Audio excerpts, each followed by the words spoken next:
Only rice na po yan.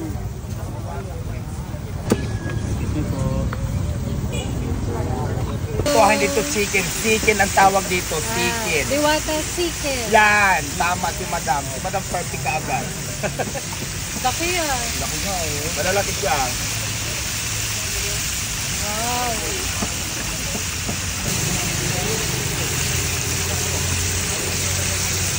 Buto-buto. Ito naman ang tatawag ko na Paris buto-buto. Maraming laman siya. Mga ganyan yung laman niya ha. Mga purong laman. Buto-buto lang ang tawag namin pero mas malaman siya. May kasama tong sabaw. Ito mga gong abangan nyo ang mga bagong menu. Magkano yan? For only 162, only rice din may isang soft drinks. Pero mas maraming laman to. Good for 2 person. Yung chicken, magkano? 100 only rice, may isang soft drinks pa din. Lahat tayo dito naka-only plus, only holy water. Wala kami mga palamig-palamig. Holy water pero only sa amin. Free lang yun na walang bayad. Hindi mineral yung gamit namin. Holy water talaga para mabawasan ang mga kasalanan nyo. Oh guys, alam nyo na kung saan tayo ngayon. Ang ganda ng sistema nila dito. Una, pila ka para pumili ng gusto mo. Hindi lang overload ang binibenta ni Diwata, kundi may chicken na at buto-buto na panay laman. Tapos dito mo na rin babayaran. Thank you.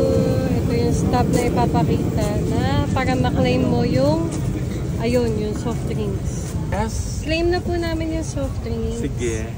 Anong soft drinks? Pepsi.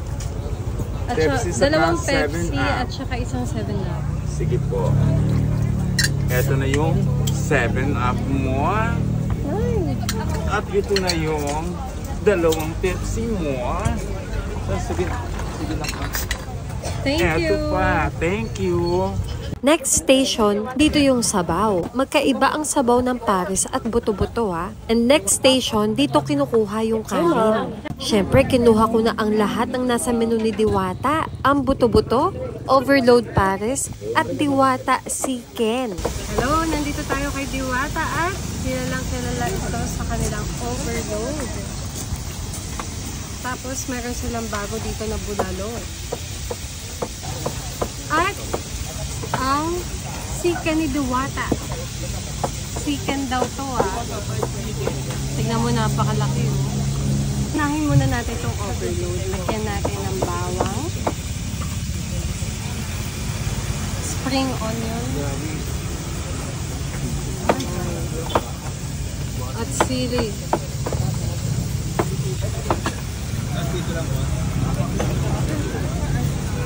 Sarap nito, napaka-crispy. Napakasarap talaga ng bagnet ni Diwata. Sobra sa lutong. Tapos yung sabaw, mas pinasarap. Nag-improve talaga siya ng todo-todo. Sabayan natin ang kanin.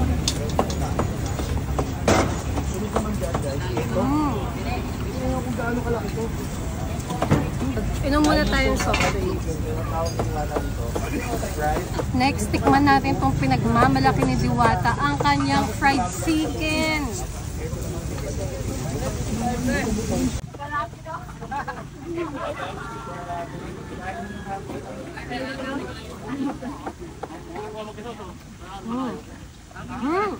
Sobrang nasarapan talaga ako sa chicken ni Diwata. Ang sarap ng balat ha. Napaka-crispy. Ano to? For only 100 pesos, may malaking chicken ka na, tapos only sabaw, only rice, plus soft drinks ka pa. Pak na pak! Malutong ang balat, saktong alat ng chicken, walang lansa, at perfect ang pagkakaluto. So, ito yung pinakabagong product ni Diwata, ang buto-buto. Buto-buto daw to, pero grabe, tingnan nyo naman, asa ng buto. Panay laman. Tikman na natin to.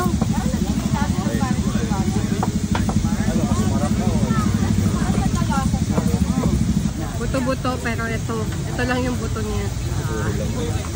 Diba? Sulit.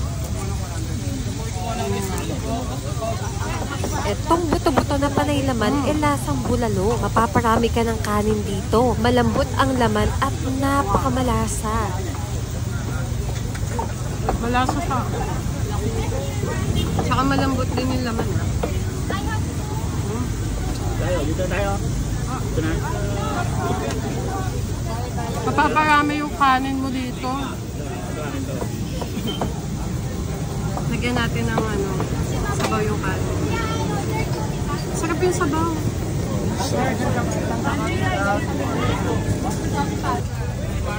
Masarap tong chicken kapares nito. Pero ang sarap din talaga nitong overload nila. Yung pwesto nila dito maayos. Marami na silang tables at mga upuan. Mabilis maglinis ang mga employees kaya okay. At may parking pa. For sure babalik ako dito. Kaya tara, let's go! Kain tayo!